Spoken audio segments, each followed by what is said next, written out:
anytime we shoot the 5-inch, we have to go out on deck and put these big rubber mats around, which are usually no different than what you see in the back of a kitchen to prevent people from falling on their ass.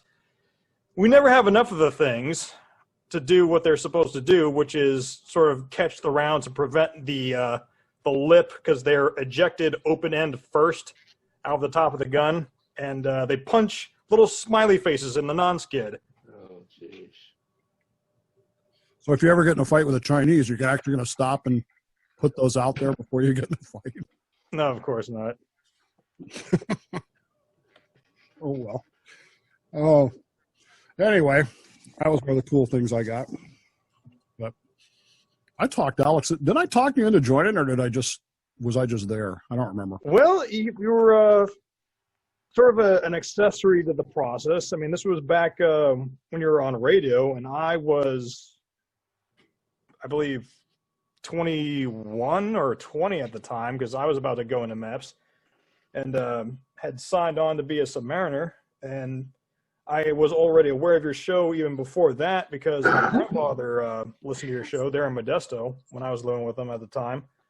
And I just had the thought of reaching out to you since I overheard that you were a Submariner. You had a book club there right in town by, what was it? Yeah, like Yesterday's Books, the place by Long John Silver's. Yep. Yeah, and so I thought I would go down and see you, just to ask a few questions, and you just went high and right and said, "Hey, come on the show." I was like, holy shit, okay. And I did that, and I remember it was like kind of awkward, but had a good talk about it. And of course, my recruiters found out, and they were hot to trot to be included, which we were gracious enough to arrange, and they were all excited about it and got some of their bonus PR in. I'm sure that pleased their chief that they got to be on the radio, and I got to be deep-tongued in the ear.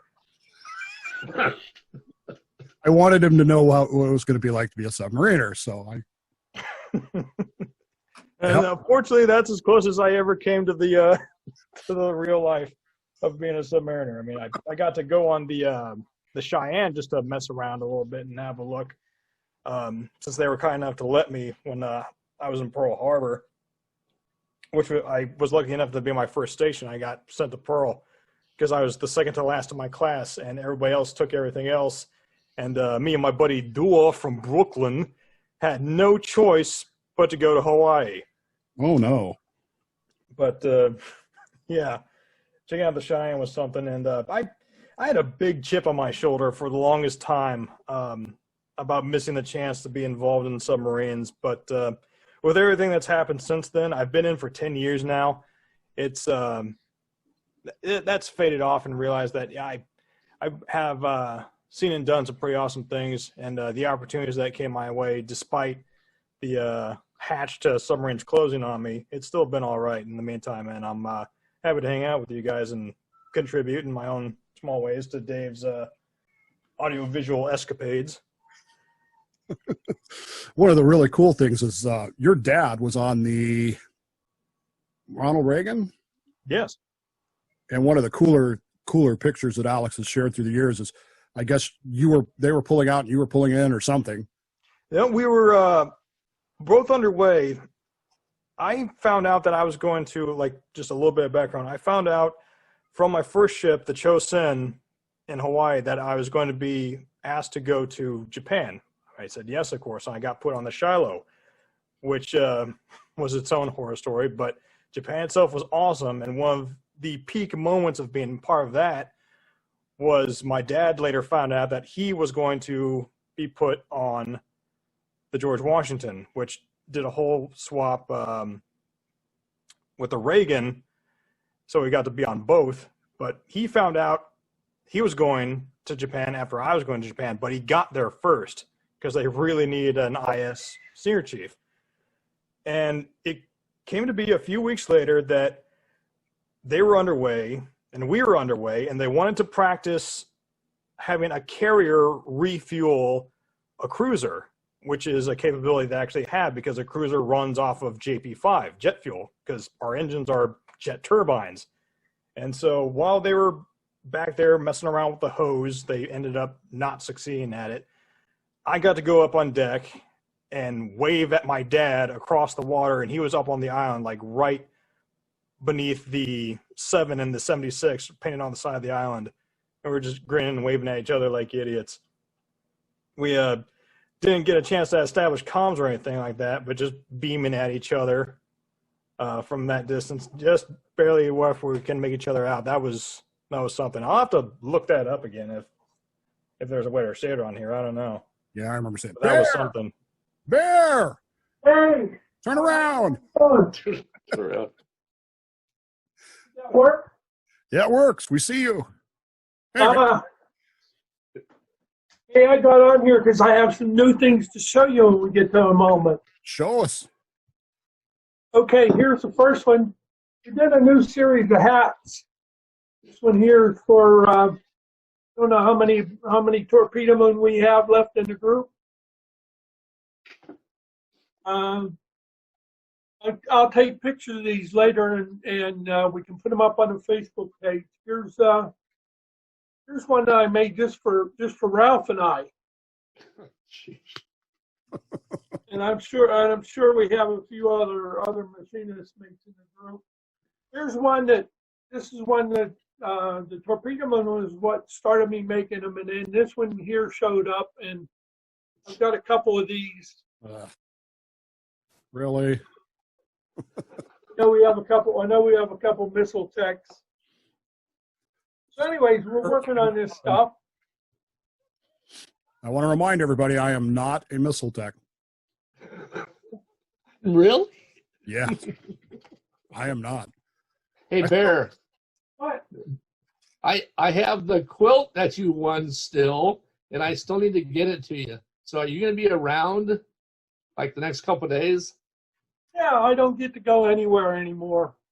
Okay, so I'll give you a call or something and make sure you get that quilt because it's still sitting on my couch out here. So I noticed you didn't make any fire control technician ballistic missile hats. We can certainly do that. Yeah. I just need to think of the wording that goes with them. There's like electricians made. I'm kicking around in the back of my mind. Do electricians made something about there's no spark in life without us or something like that. How about just boom? That would work. You know, I saw that video of the what was the video making the rounds a few weeks ago? It was in Tennessee or Maine or whoever, and they had video of MCC, and they have replaced my entire freaking system with a laptop, basically. Like, Jesus, no wonder we went away. They don't need us anymore. Just push a button. Well, that shocked me into Michigan. The entire fire control system of Michigan went from this big room down to a console with 3 laptops sitting on it. Yeah. The only thing that was left from the original was the launch keys. Yeah, which is crazy. And so it's the same way with navigation, the same way. You know, the weird thing is back when I was learning to program, and I was an instructor at DAMNEC at the time, I actually wrote a program, a DOS program, to simulate how the fire control system worked for an old PC, you know, a 680 PC. And I kept saying this would be so easy to do with smaller computers, and little did I know that they were going to make us obsolete. Well, the same's true with navigation. Yeah. The entire nav center used to have, I don't remember whether it was 2 or 3 binnacles in it. Now it's down to 1, and Wow. the entire thing's set up with rubber mats in it so that the SEALs can exercise. In Nav Center? Yep. The entire nav center in Michigan's gone, and it's all padded and everything, and they've got a system, and I never bothered to explore it, but they've somehow got a system to modularly load that for the SEAL team. Mm. And they can do just like they do with food and the spare parts and stuff. Somehow they can lower a module for the missile or for the SEALs and the special operations people. They can download it through the weapons shipping hat or the logistics hatch. Right. slide it back into nav center. Wow. That's, you remember John Walker, the spy, Yeah. and that whole thing happened? So we were underway shortly after all that broke, and they changed a bunch of stuff with who could have access to what. Okay. So I'm the battle station's missile supervisor for fire control. We have 2 copiers on board, one back in machinery 2 and one in nav center, right? And I got to do ball runners and stuff like that. So I go up to nav center one day to do copies for the weapons officer. They tell me I can't come in there because I'm not on the access list. I might find out where we are. And I looked at the guy and I said, you either let me in to make my copies, or I'm going to go downstairs to my computers in Missile Control Center, print out exactly where we are, and leave them all over the ship.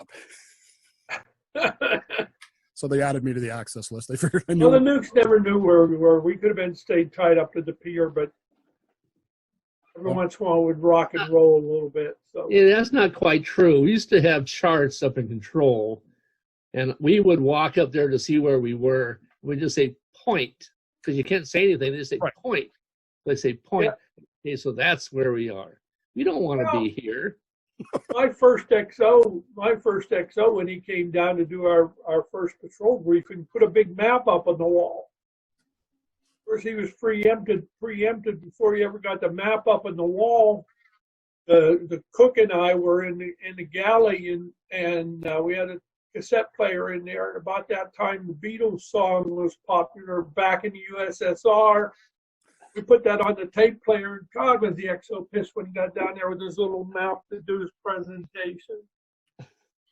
Well, I was on fast attacks the whole time, so a little different on where we went.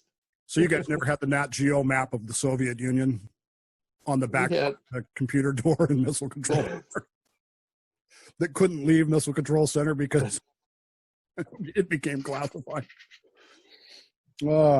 I used to love doing that, man. Looking up stuff. I wonder what's at this location. They would send us targets, retarget and strike exercise. One of the Freedom Ring, ComConX Freedom Ring. And they would send them out by what we called TDD, which is a 4-letter code. And then that translates in the computer to an actual latitude, longitude, elevation, all that stuff. And it was May 1st. I think it was May 1st, 85 or 86. Well, it had to be 85 or 86. But so we get a midnight Zulu time. We get a Operation ComConX Alert 1, Operation Freedom Ring. So I tool into MCC because I'm the targeting guy. Pull up the message and it says retarget and strike by TDD. And the TDD, May 1st, is CCCP. And I start laughing. Everyone's staring at me like, what are you, insane? I'm like, you don't get the joke. Somebody at ComSubPac has a sense of humor. Yeah. It was great. It was wonderful. Those were the days, for sure. Yeah. We don't get to do that stuff anymore, do we? I don't know.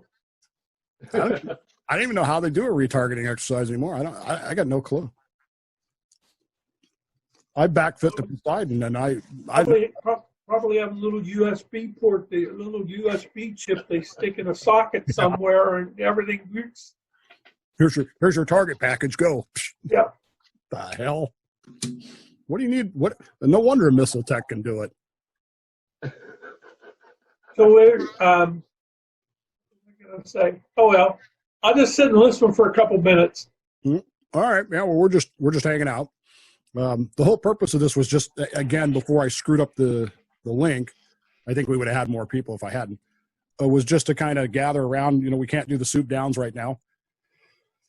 I don't know that we'll ever be able to do the soup downs again. Who knows with this whole stuff? It's becoming kind of depressing to me in some ways. But I got the thing for my kid yesterday for school, and it took me an hour to figure out what the hell this whole thing meant. I mean, they're using acronyms that I can't even, usually with an acronym you can noodle it through and go, okay, this is what it means. But I'm like, what in the world are they talking about? Because they didn't send any instructions with it. They just said, here's the schedule. Boom. So I don't know, but we did buy the Zoom program for the base. And I think that We're going to use it a lot for e-board because we're going to be limited to the voting members only physically present, and Eileen can't go anyway. Right. Yeah. So I'm thinking this might be a good alternative. Let me throw this out there, see what you guys think, and you too, Mike. I like the idea of video broadcasting regular meetings, but I'm also hesitant to do that because I feel like while it'd be great from a visual presentation and stuff like that, number one, but number two, the audio is going to be crappy. But number three, would it encourage people to not show up because they can just be on video? They can just stay at home and watch it? I think. I'll go ahead. I say I like it, but see, we're doing something like that with the American Legion too. We have a lot of people that can't come to meetings, so for them, it's an opportunity, and for us too, for all the old guys, is for them to be part of it. So I don't think it will keep people from coming. I think you actually get more hopefully anyway, more participation. Yeah, that's true. I think after tomorrow, this is going to should be the largest Zoom meeting that USSDI is going to have, as the ABM meeting if people show up. Actually, the last Bremerton-based meeting that I attended was in 2008. So this is a plus for me that I actually get to see some people that I haven't seen in many years. Because I live in Southern California. Okay. So it may give people a chance. And, Bremerton base is a big base. And there's a lot of people and they're from all over the place. So, they may give them a chance to, show up and see what you guys are talking about. And I got to commend Dave. You were the first one that started doing this before we had to do it too, so. I really commend you for doing that, and now it's becoming the norm. Well, I appreciate that. It was very frustrating when we lost that meeting, and frankly, I do this every day for my regular stuff, and it just made sense. The hardest part, I'll tell you point blank, the hardest part has been getting people to participate. But that's normal. I had the same problem when I ran a radio station. You got all these people that want to have shows, but they don't want to do any of the actual work. And I tried to make it as simple as I could. But, man, I'll tell you, Dave, you've seen this. I get about half the e-board participates, and that's it. And I don't know how much simpler I can make it. Everybody has a phone these days. Everybody can do a video and send it to me. Everybody can. I even have a voicemail number. Just call and leave me a voicemail. And I can't get people to do that. So I don't know what the deal is. I really don't. I know we're a large base in numbers. Was it 256 or something now? Something like that. But if you actually look at participation, we're not much bigger than 50 or 40 or 50 on a fairly regular basis. We got a lot of members in name only, but not a lot of participatory stuff. Well, we at a regular meeting, we may have 40 or 50 people show up, but it's the same 12 or so. Right. That actually do anything. Well, I think the whole organization did that to themselves a few years back when they made life memberships so inexpensive. They skyrocketed the membership in bases where, where the people never had any intent of attending.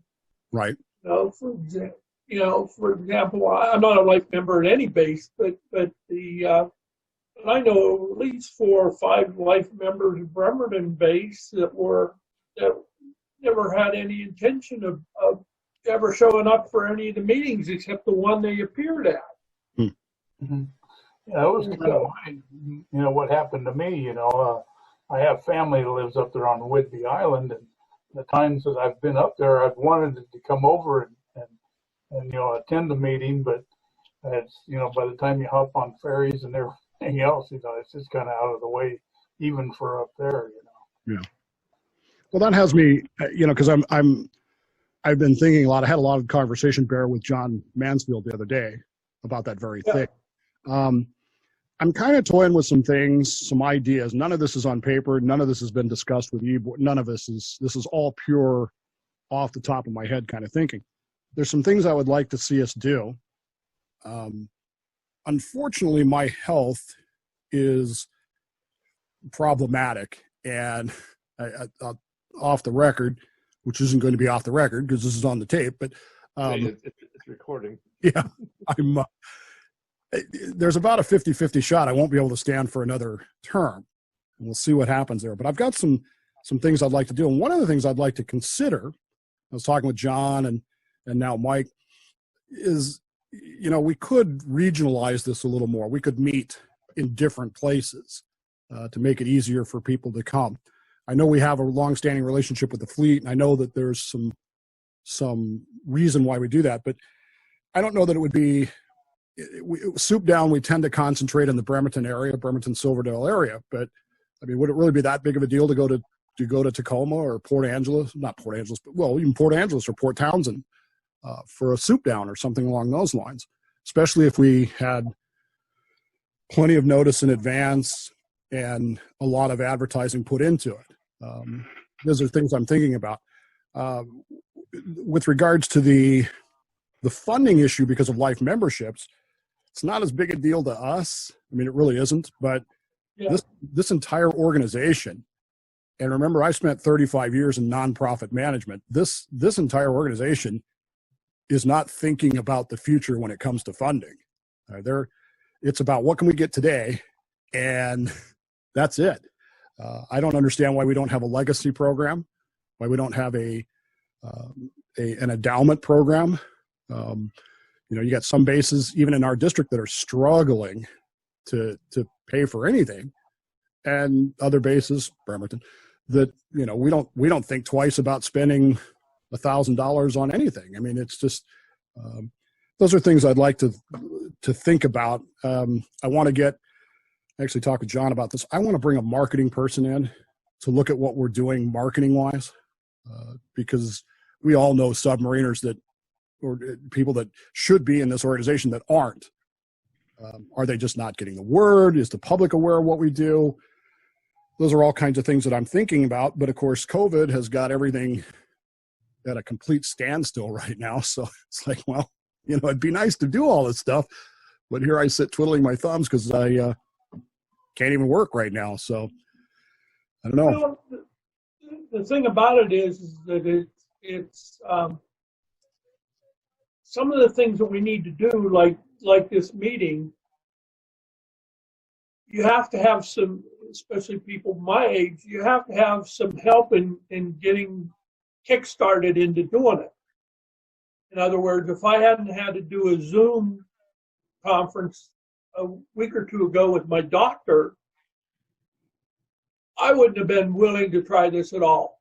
I would have just been happy to sit back like we do at the monthly meeting and not done it as Zoom. But when I saw this today, I looked over at the clock a little bit ago and said, "Oh, it's time for lunchtime. So let's go participate in the meeting." And it's important especially for people my age, because we don't get out.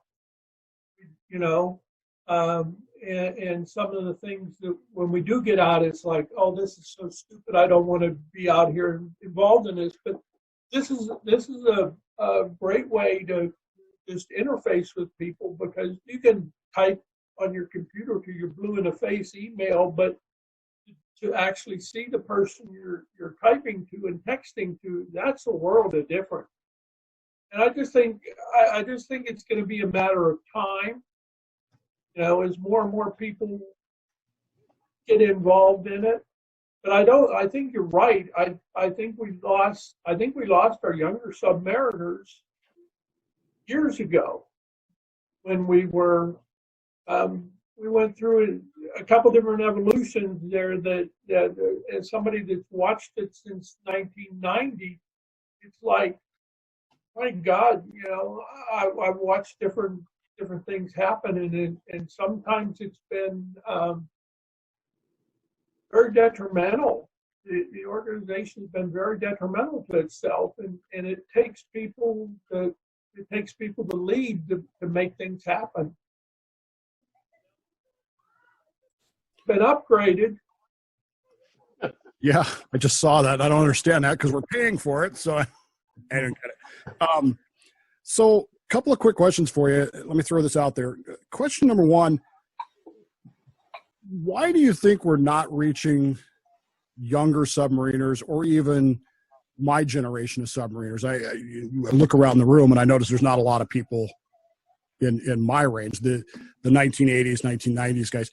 Why do you think we're, as an organization, not reaching those? Because they're not interested in what we're doing.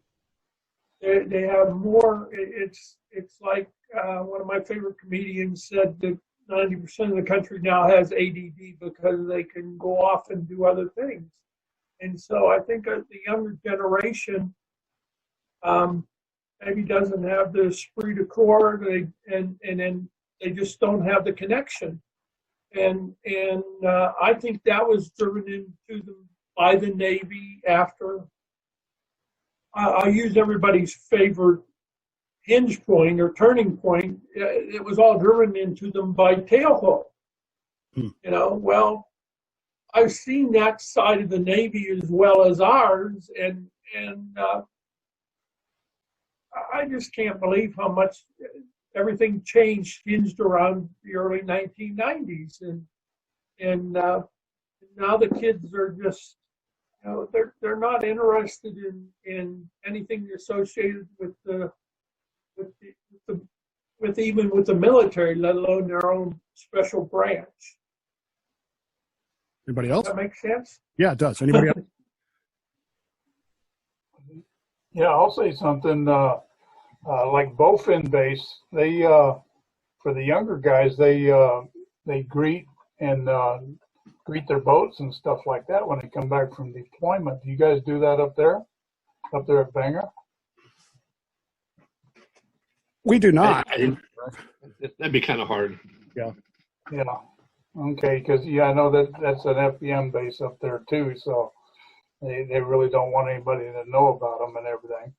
I'd like to. I keep wanting to take my son out to see a boat go through the Hood Canal Bridge, but it's like hit and miss. I don't know what's going on. Well, I have my family. I have a family up there too, but they're not in submarines. But I hear about people shooting at them and stuff going through the canal and stuff. Wow. Where they've had to pull barges in between the shore and the submarine to keep people from shooting them and stuff. So somebody knows they're coming and going. I would think either they're just sitting out there drinking their beer and loading their gun, I guess. I don't know. That crap never happened to me when I was going in and out. Yeah, my son-in-law, he's in Airedale up there on Whidbey Island, and he's. Well, it's somebody that's been to Whidbey. I don't know if they still do it or not, but in my day, a little background, I became a trinket peddler in the company, and I like to say, I became a trinket peddler when I left the Navy. But the company I worked for, instead of being involved in submarines, North Star didn't want to have anything to do with aviation and stuff. I became the aviation representative in the Northwest. So I would go to Whidbey all the time, and something I've never seen Subbase Bangor do, or even the shipyards. I haven't seen them do this since the late 1980s. There's never, ever signs put up welcoming the ships or the crews back home. And it would be on the main drag to get into Whidbey. There's always signs up saying which squadron is returning. You don't need to know the date that they're coming in. Just a ballpark. Yeah. We know roughly 70 days or so after a boat deploys, it's going to be back. And so it's something, maybe we should consider some type of a signage thing. I don't know, maybe the Navy will get upset about it, but the protesters sure used to get away with posting big signs at the gate and stuff. Why can't we put up one saying "Welcome Home, USS Nebraska" or something? Yeah. Of that nature, and put a little subvet logo on it or so on. That's an idea. Yeah, out there in Pearl Harbor, I don't know if any of you guys ever ran out of there. It's kind of a tradition, for wives and families to greet the boats when they come back, and they usually lay the boat, they give it a lay to put on the sail and stuff. I don't know if there's anything that, could be, Bremerton related up there or Washington related. I think what we would put on what could we put on over there? That would be interesting. A walk maybe, or A tree. I say in San Diego, that happened when I was in. We came back, and that was always the same thing. That was back in the day. I mean, I retired in '93, so Westpac folks, you come back, and that was always there. Groton did the same thing. That was my two main bases. But fast attacks tend to be a little bit different, I think, for returns than boomers. Yeah. So I think that's a lot of it too. Alex, Talking about younger kids, we had the same issue with the American Legion, DAV, and the whole business. Here we are with the Legion. We're in Silverdale. We meet at the bowling alley, but most of our money comes in through poppies, and we give it all out. But trying to get people to understand what we do and what we do for veterans, and it's like, well, big deal. I thought, well, you realize you're going to be there someday too. But I have a friend of mine.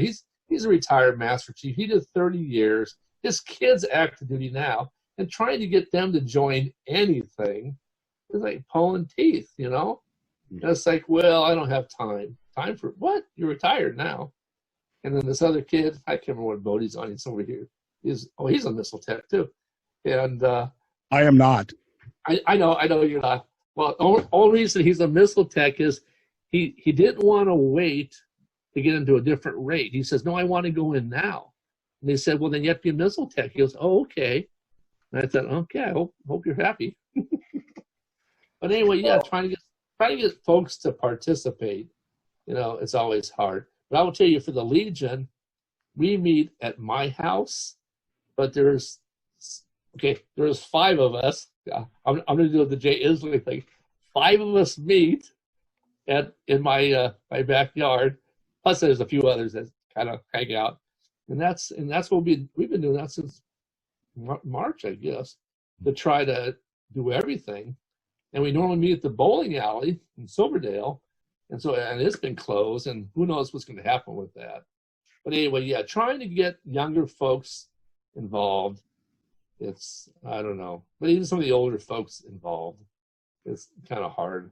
I have a theory on the younger thing I want to get to in a second, but I want to, Alex, do you when you guys pull in to Yokosuka, is there a greeting type thing, or is it just business as usual? Yeah, it's just business as usual. I mean, it would certainly be nice if there was a welcoming party each and every time, other than the folks who are standing by to do shore power.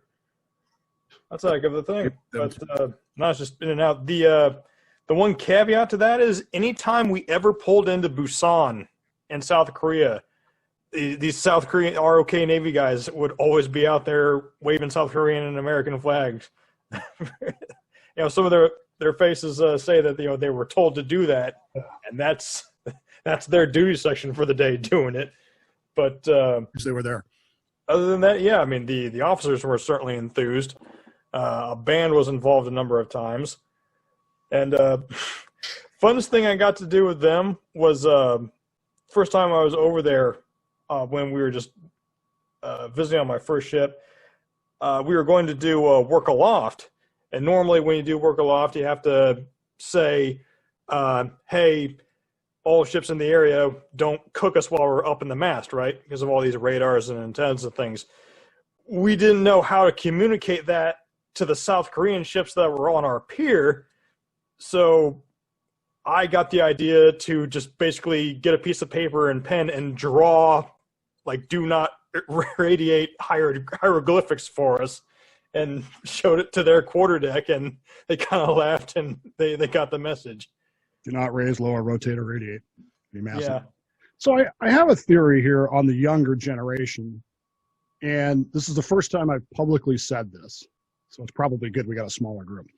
Subvets, as we all know, originated from the World War II guys, the submarine veterans of World War II. And then somewhere along the way, and I'm not exactly sure where that happened, morphed into submarine veterans in general. And so you have the green vest World War II guys, and then you have the blue vest everybody else guys. And of course, we're losing the World War II guys hand over foot. But there was I guess the answer to me, those guys, you guys all have seen these, right? The books, the submarine operations books, and like that. This is that's the stuff I was reading back in the 70s that convinced me to be a submariner. And there's a certain level of camaraderie between those guys because they went through something that really can't be explained or shared. I mean, I can read all about being depth charged, but I wasn't there. I know what the clicks mean. I know I know the physics of the whole thing, but I wasn't there. I've never actually experienced that. Somehow or another, we've got to communicate that we, especially the Cold Warrior guys, we went through something. We have an experience that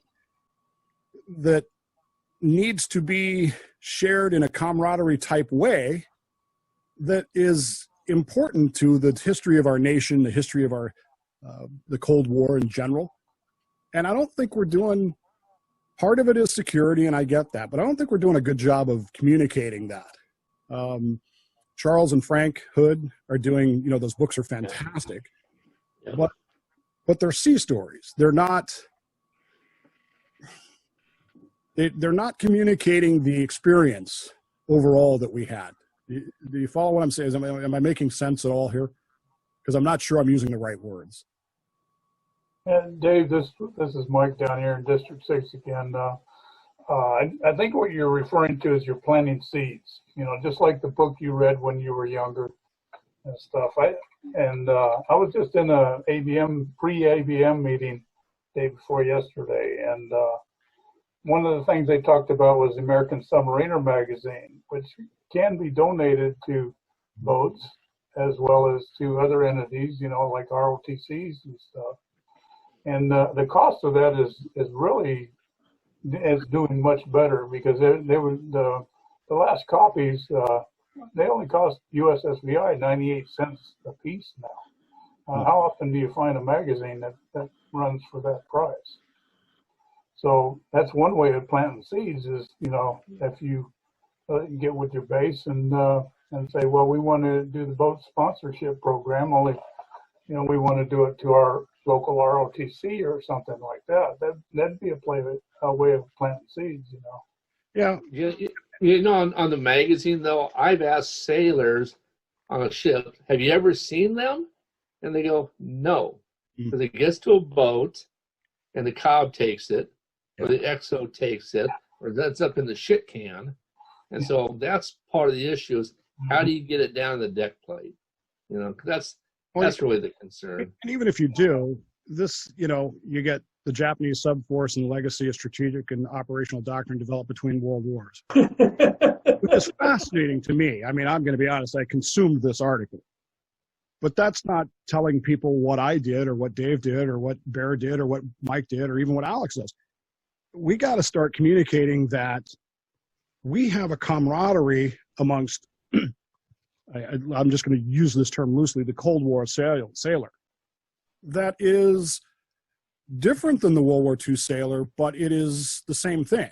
I mean, we have all been in situations that scared the living shit out of us. I mean, we all have been. We came together as a crew, and somehow or another we need to express that to people. This is what this is. This is a continuation of that. When I went to the reunion 2 years ago in June, one of the things that was most remarkable to me about that was sitting down with two of my best friends from the boat. We sat down over at We Blew In, the bar down on, I don't know, Perry Street or somewhere.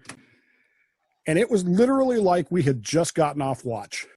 I mean, it was almost the same conversations, the same intensity, the same communication, all of that. That camaraderie is still there. And even with guys that I wasn't on the boat with, that was there. And I'm wondering how we convince people that that is what we are. I mean, that's what it says in our everything in here is we're a fraternal organization for camaraderie, for reminding ourselves of that and for continuing that on. And I don't know that I don't know how we express that to the younger generation, you know, the modern day sailor. And I'm not sure we're reaching all of my generation of sailors with that. I was surprised by that. Anyway, my theory. You know, there's another thing that I do, Dave, is I get a newsletter from you guys as well as a couple of other bases I'm a member of, and I like to hand those out. Mm-hmm. You know, so not only the World War II guys, they just love them, you know, to get down and read something. But if you left them somewhere else, you know, I mean, and here I go back to ROTC and stuff like that. That maybe at the schools or something, just hand off a few copies here or there if they let you. You know, it's yeah. You might reach some kids. You know, if you reach one, that's a plus. You know. So this is in there too. Yeah. I mean, you know, it's great. Trust me, it's great. But for the younger kids, that's history. That's right. That's, you know, and it's not a video game that they can enjoy. I think you hit the key word on the head there by accident, Dave. I think the whole organization is, and I told Pat Householder this years ago. I said, you hit the nail on the head. We are a fraternal organization, not a social organization. Yeah. I mean, and so we're something more like, I don't. It's more like the kids are going to church when they come to summits and they are going to a social gathering. It's not like they're going to a party or something like that. okay. And it's that's when we really started losing people, in my opinion, was back when we had the big emphasis, and it was primarily as to USSVI or World War and the USSVI were getting together. That was a big era where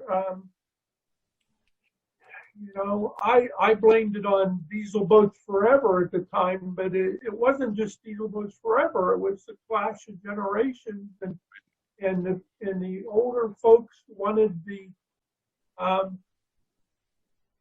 you know, they wanted to go on forever about this and that in the World War II and that, and there was nothing exciting about the thing. Well, nothing exciting about attending a meeting. Right. Let me ask you one more question, and then we probably should wrap this up. I want to get your opinions on this.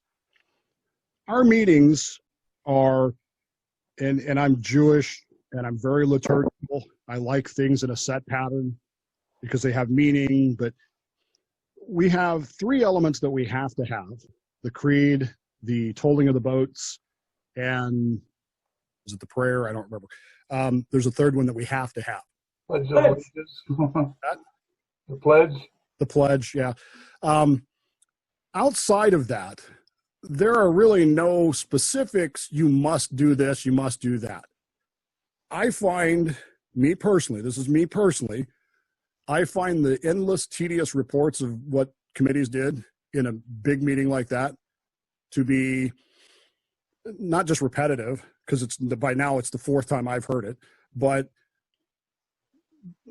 you lose people in the middle of all that. What if we turned our meetings more into that social fraternal event get together, as opposed to a business meeting where we're just reciting reports that have already been put in minutes, published in emails, put in newsletters, and so forth and so on? What if we turned it more into a social fraternal event?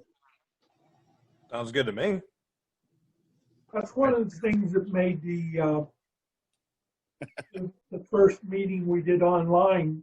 That made it kind of neat when we had the video to go along with the audio, and you know, we weren't sitting there in the audience watching somebody pull the boats. We were actually seeing the boats on the screen, and that made it something interesting. And I think, you know, that's that's what we're going to have to do to capture the younger generation. The younger generation doesn't even have, from what I've experienced, doesn't even inside their own ship have any camaraderie. You know, it's and I could be wrong in that, but it's based on a couple different experiences. But they, you know, there's just no taking care of one another going on, from what I can see. Anybody else? So I tell you, no, go ahead. I want to throw a plug in here real quick. Dave brought up the Cowboys and cowboy boots and poopy suits. I've become real good friends with this guy. And if you've never read any of his books, I strongly recommend them. His name is Stephen Brock. Yep.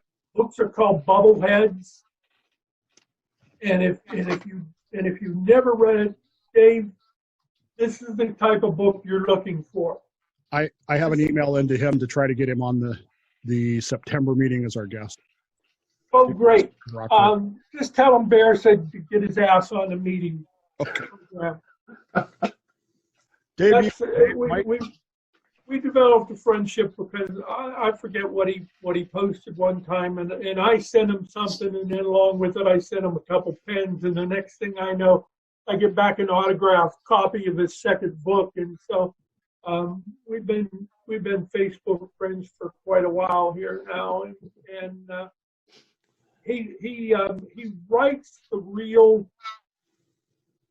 He's not telling the story of the false target canisters being dropped, and he's not talking about hand grenades over the side of the other folks' destroyers. He's not telling that type of information, but he's telling the stories about how, well, if the evaporator broke down, you had to figure out a way to get your water, you know, and that brought up a subject the other day. We said, well, what happened when the AK broke down, which for old 637 class, you understand that.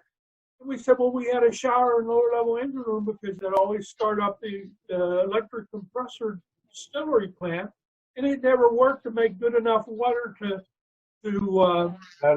put into the plant. And so we had a shower head attached to the purifier bay where we would take a shower underneath the distillate running off of the 1600. And so, but that's the kind of stories this guy tells in his book. And it's nothing, you know, I've read some other ones recently that were highly recommended. Okay. I'm reading one right now, Red November. I don't know if anybody's read that, but I've been struggling to finish that book because it's just too technical. Yeah. It's things I never wanted to know, you know, and it's just too much there. And so this guy keeps it plain and simple. So that's my last plug for the day, I hope. Mike, about going back to the meeting thing, what do you think? As far as Less business, more social. I think it's a good idea because you guys have a newsletter, you know, which is out. It's available by mail and it's available by email. So it's already out there. I think it would be good, you know, a virtual meeting that with more camaraderie. I think it would be, you'd probably draw more people. Dave? Yeah, I tell you, this is actually kind of funny because, okay, so I retired in '93, got into teaching. So I taught for 20 years. And it always reminded me of staff meetings. You go to staff meetings, you know, and there's 30 people sitting there, and you'd always start late, and it'd always be BS. And I always say, can you just send me the email? No, we have to have a staff meeting. And then I look around the room thinking, how much does this cost? Okay, so then part of that is in Central Kitsap School District, so this is back a few years ago, before the start of school, every staff member met at Olympic High School. And I'm sitting there going, there's 600 people here, you're making X amount per day, how much money is here? And most of us were sitting there doing work. you know. So I mean, that was it. But anyway, so back to the other part. We have, once Gertrude Check gets back up, you know, that's a lot of stuff. So that's great. Newsletter puts stuff out. Emails, if people read them, that's another thing, are great. I like see stories. Yeah. And that's where to me the social part is. Because it's funny because I'll sit there and I don't remember stuff until somebody says something. And I go, oh my gosh. Okay, so I have to tell you this quick one.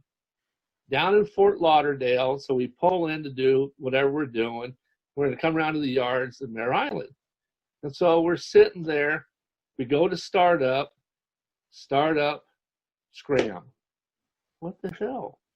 Did some testing. Start up, scram. Okay, now remember, Nuki T. Start up, scram. What the hell? You should probably explain scram to Alex. Oh, okay. So It sounds negative. Well, it is a negative thing. So nuclear reactor, you pull these things called control rods. They come up, and it starts the nuclear fission, and that's how you really heat everything to get moving. Okay, so it's like big. So that's how you get the steam to the turbines and everything else. So think of a big teapot. That's all it is. Right. So anyway, so one of my, I was the first class, but we didn't have a chief. And one of my guys says, "Did you look at the shore power on the pier?" I said, "What?" He goes, "Big coil." It was coiled.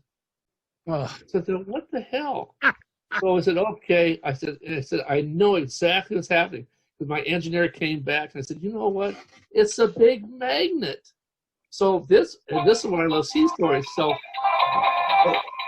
Sorry, guys. I'm good. It's not me. So I said, "Okay, here's what we're going to do." I said, "We're going to pull out the nuclear instrumentation cabinet. We're going to get a big hunk of lead and stick this lead thing, and we're going to do a startup." And we did. So here's this guy holding a hunk of lead. Here's another guy holding nuclear instrumentation, and we got the thing started up. And you think you can't do that these days. Oh.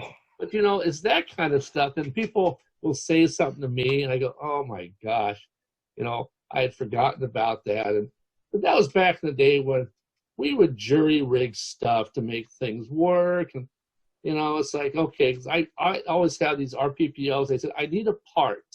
And they go, well, we don't have it, but we can probably sort of make one. So I don't care what it takes, just get it done. And I will tell you, on Pintado, we wrote so many incident reports. It wasn't funny, but we always operated, So it's those kind of things that I like, to share with people, or I'll hear somebody else say something, Good stuff. Anyway, Well, so I think that's the things I like. direction I'm headed. It's not that I don't think business meetings have their place, but that's what the e-board does.